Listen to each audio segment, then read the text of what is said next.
It is absolutely awesome to be here tonight to join you all. I think we stated before that we're in Denton County, but I don't think technically we're in Denton County. We're actually 5 miles south. But nonetheless, it's a great celebration. I was checking my Twitter feed and I saw that for Commissioner Staples' AR-15 that y'all outbid Tarrant County by $2,500. So that's something to be proud of. I want to thank Representative Fallon for that kind introduction. It means so much to me on a personal level to see his rise to leadership here in Texas. And so I've been following your voting record, and you're doing a great job. Keep up the good work, and I look forward to seeing you in Austin soon. I want to recognize a gentleman that wasn't mentioned initially, and that's Rafael Cruz, who I know as Rafa Cruz. I don't know if he's still here tonight, but just a great dear friend to the Bush family. I think you're a great testament to our party and to our country, and it's been a great experience getting to know you and working hard for your son in the primary and also the general. So thank you for your service. I want to thank all the elected officials, and I want to thank each and every one of you for coming out tonight, because even though we are celebrating Abraham Lincoln and President Reagan, I really want to celebrate your accomplishments. We are the most grand red state there is in the Union, and thanks to your hard efforts, we will continue to be that way. But we're here tonight to celebrate two presidents, Abraham Lincoln and President Reagan. But what amazing leaders, if you think about the commonalities between these two men. Both were men of wit, humor, charisma, and courage. They were brilliant politicians in their time, but more importantly, they governed their lives with principles that stand the test of time. One of my favorite Reagan lines, however, when discussing politics, and it's something that I've learned in my 4 months running for statewide office, is, quote, politics is supposed to be the second oldest profession in the world, but yet it bears a close resemblance to the first. A lot of folks ask me after this election cycle, what can we do to reach out to younger voters, and what can we do to Hispanic voters? And recently, actually, in Louisville, I made a statement that created a little bit of controversy, saying that we as Republicans shouldn't change our principles. We shouldn't sell out our conservative ideology in order to reach out to these groups. These groups are looking for a different messenger, and that's one of the reasons why I've pursued public office here in Texas and why I joined a new generation of Republicans. I'm encouraged, I'm optimistic. Recently I had an opportunity to go to Washington, D.C. and see the likes of Governor Jindal, see Senator Marco Rubio, and see our newest Senator, Ted Cruz, do a phenomenal job and carry the torch of liberty for the next generation of conservative leaders. So I'm excited for one. And I think if President Lincoln and Reagan were here tonight, they would counsel us to do the same, to live on and fight another day, have the determination to fight a good fight. After losing multiple elections early in his political career, President Lincoln endured extreme poverty and many political losses. But he learned how to succeed despite this adversity, and would undoubtedly counsel us as Republicans to do the same after a national loss. By the time he took office, 8 states had already seceded from the Union, but yet he took our country to war even when abolitionists and unionists were opposed to his positions. He spoke in absolute and magnanimous terms about the need for our union to endure the heavy price. Even in today's political environment, there are many lessons that we can learn in terms of being resolute and being steadfast with respect to the principles that we as constitutional conservatives hold dearly. I think we can all agree that our country faces some great challenges in Washington, D.C., and I'm going to go as far as say that it could very well be that it's my generation, 9/11 generation, that's the first one to inherit a big fat bill as opposed to a big hand up and a hand that reaches out for opportunity. As President Reagan eloquently stated, freedom is never more than one generation from extinction. We didn't pass it to our grandchildren by the bloodline. It must be fought for, protected for, and handed on for them to do the same. So I believe it's my generation's turn now to step forward and attain public service to serve you, the greatest country in the world. And while tonight I've been asked to talk a little bit about and maybe inform you of my political plans, unfortunately I can't share too much detail, but I thought I'd share with you a few subjects that I think that we as Republicans can lead the fight on in Washington, D.C. and Austin. For those of you who may not know, I've been in the oil and gas business here in the state of Texas for the past several years. And it should be ashamed of progress. And in that period of time, what I've witnessed in the Permian Basin, what I've witnessed in the Eagle Ford is nothing short of remarkable. When I first entered the business, most people thought that natural gas had a limited supply, that crude oil essentially we had to import for the rest of our time. And in less than 5 years, we've gone from those projections now to over 100 years of natural gas supply. This week, industrial giants like Burlington Northern Santa Fe have announced that they're converting many of their diesel engines over to natural gas, which is a private sector solution, go figure, in terms of energy reform and lessening our dependence on foreign oil. With the rapidly progressing pipeline infrastructure, we can actually deliver and refine this valuable resource, and Texas can lead the charge on the continent of North America. But a secure national policy, energy policy, has to get politics out of the way. Regretfully, our president scored political points leading up to Election Day in obstructing the Keystone Pipeline, which is environmentally safe. It's been demonstrated to be the safest way to transport product from our trusted neighbors in Canada.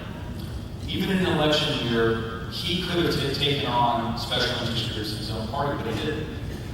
Under the guise of national security, we as Republicans need to lead the charge to allow for the Keystone Pipeline project to move forward.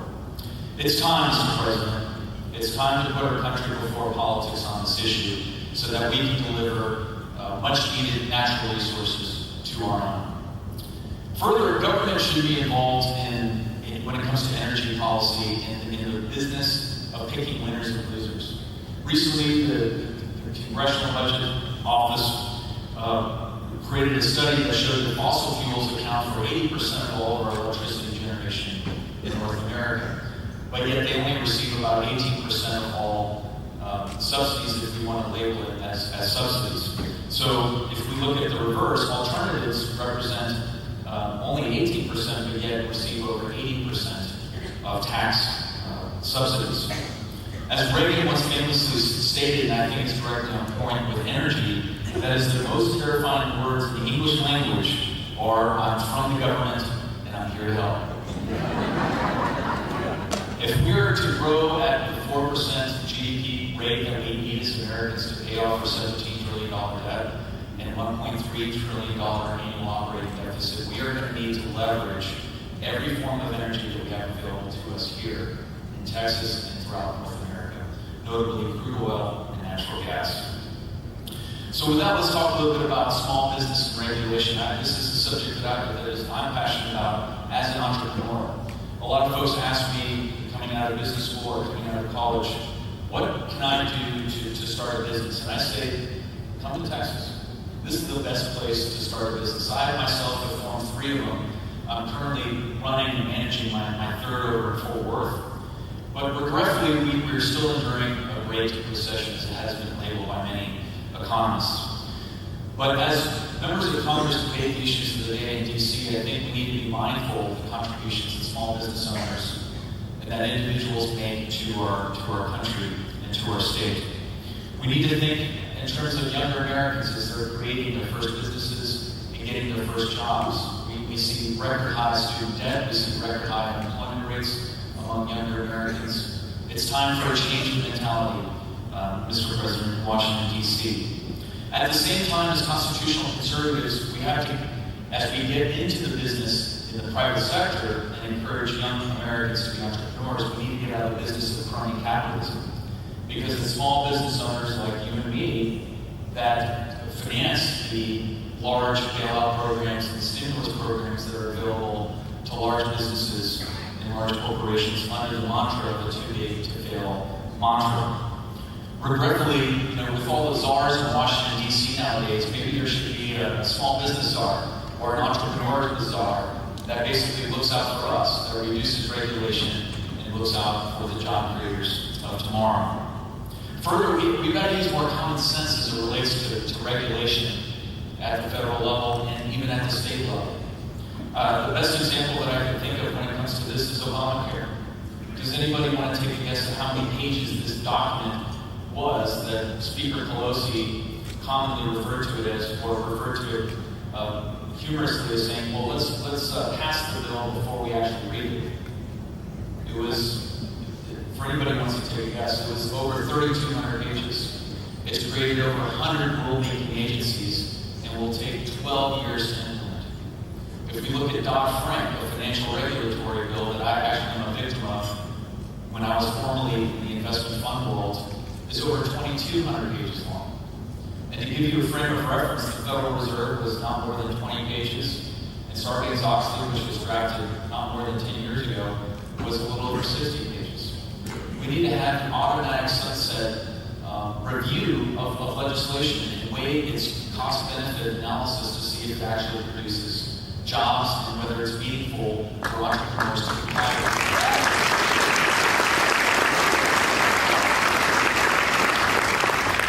Finally, I wanted to talk a little bit about issues that are being presented in Austin, because there are many, and the likes of Senator Nelson and Representative Fallon, Representative Parker, and our other elected officials are doing a great job in representing conservative values.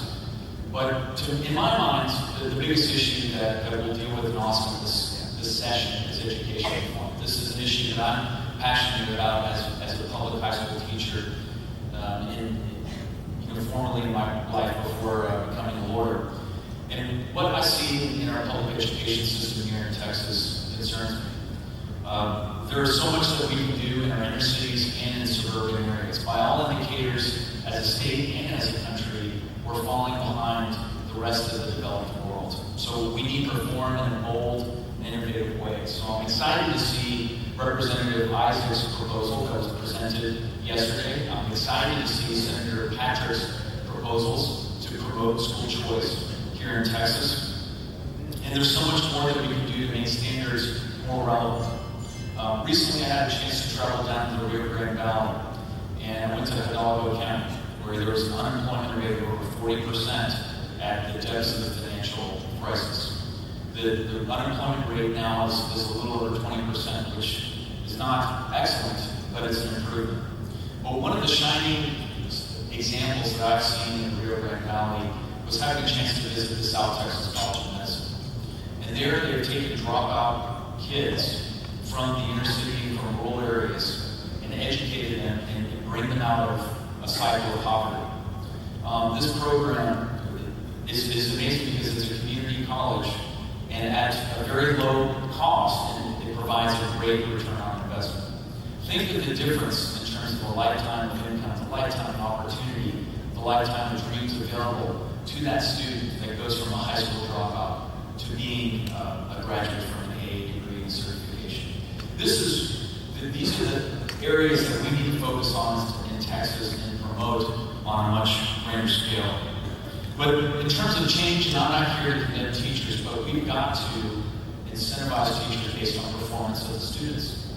Bill and Melinda Gates Foundation recently conducted a study of dozens of school districts throughout the country. Dallas, Fort Worth, Houston, and Austin were part of the study. And among other things, they found that the two criteria that matter least when it comes to student performance is tenure and the amount of advanced degrees that you have. Yet every single contract that we have with public high school teachers here in Texas is based solely on those two criteria. So we need a more holistic approach to how we educate, how we incentivize performance, and how we design our curriculum to connect our children to the employers of the future. We need to also consider paying teachers based on the value that they provide in the classroom. There's so much more that we can do in terms of school choice. I happen to be the Fort Worth chairman of the Uplift Education Network of Public Schools in Fort Worth, and we have 60% of our students that qualify for federal rate of poverty, 80% are minority, and 100% graduate from high school. And we use very simple and fundamental techniques in educating our children. We require more from our students. We require more from our teachers and parents. We have the ability to have a very honest observation process where we monitor one another and we demand excellence on day one. And I think the results speak for themselves. And so I encourage the legislators this evening to continue pushing the ball forward because our future generations here in Texas need it. I'm a Texan. I was born in Houston, Texas. I went to Texas schools. I married a West Texan. I hope to raise my own children here in the great state.